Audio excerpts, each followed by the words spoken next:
Welcome back. Leading 3 Sport, an epic Tri-Nations encounter in Durban. The All Blacks have come from behind to beat South Africa 26-21. The Springboks had led 21-12 with just 15 minutes to go before the All Blacks' superior fitness kicked in. Kevin Sinnott reports. The Springboks imposed their physical presence right from the kick-off. And Kelleher gets flattened immediately. The home side pressuring the All Blacks into fundamental mistakes. Only captain Richie McCaw's try-saving brilliance and the strength of the All Blacks scrum kept the game close. So the scrum is set. This doesn't look a very stable scrum, and in fact away goes Byron Kelleher. The All Blacks weathered the Springbok storm for 39.5 minutes, but couldn't withstand the final gust of the first half. He's still there. He's got advantage. They go to the line and score.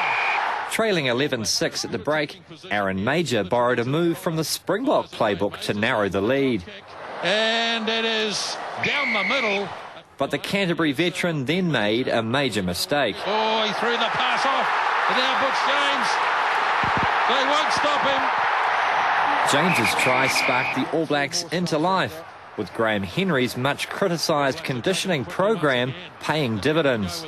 The aerobically superior All Blacks running the Springboks ragged, and with 13 minutes to play, the Durban Dam finally burst. And burst into the clear. Away goes Rodney Soialo.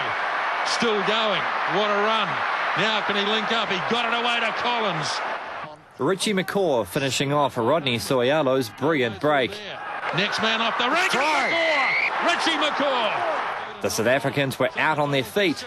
Not a good state to be in if you want to catch Joe Rokethoko. Rokethoko! See you later, Joe Rokethoko. The Springboks never threatened a comeback. The All Blacks victorious 26-21. They will face a very different South African side at Jade Stadium in 3 weeks' time, with Jake White expected to leave his exhausted Bulls and Sharks players at home after their long Super 14 campaign. Kevin Sinnott, 3 News. So a classy effort from the All Blacks. The question being asked now is, can anyone beat them? And the way the team came from behind to clinch victory was particularly pleasing for captain Richie McCaw.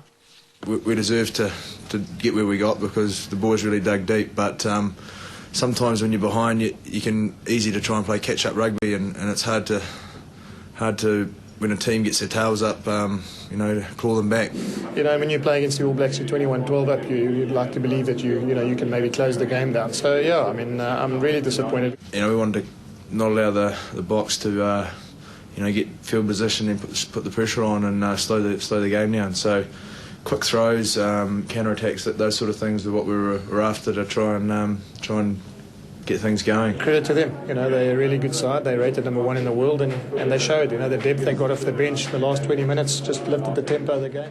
No, I think a lot of the questions were answered tonight. I think there's a lot of progress being made. It's amazing how you come off a loss and it takes a while just to get things cranking up properly again. I guess it's confidence from that situation.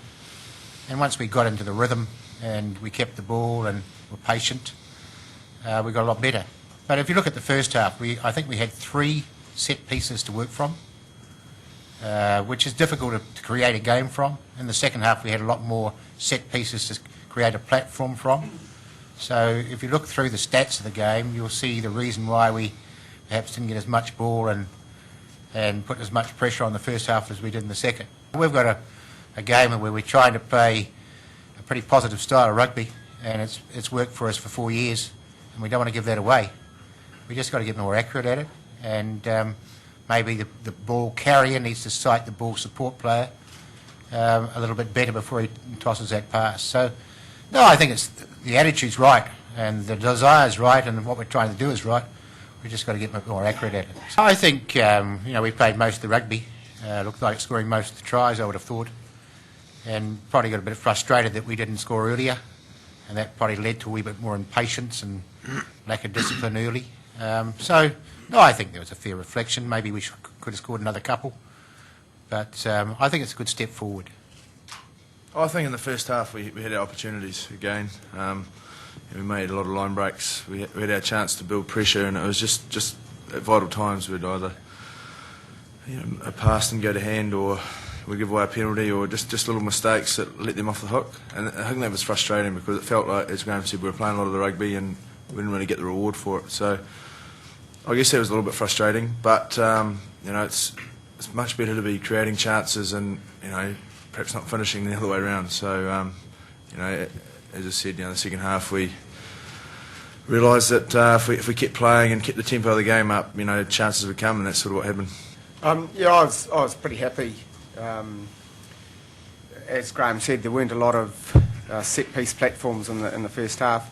I think we learnt really well in that first half where the space was, and we were able to apply that at half-time and in the second half. And I thought the players read the space well. The moves operated pretty well.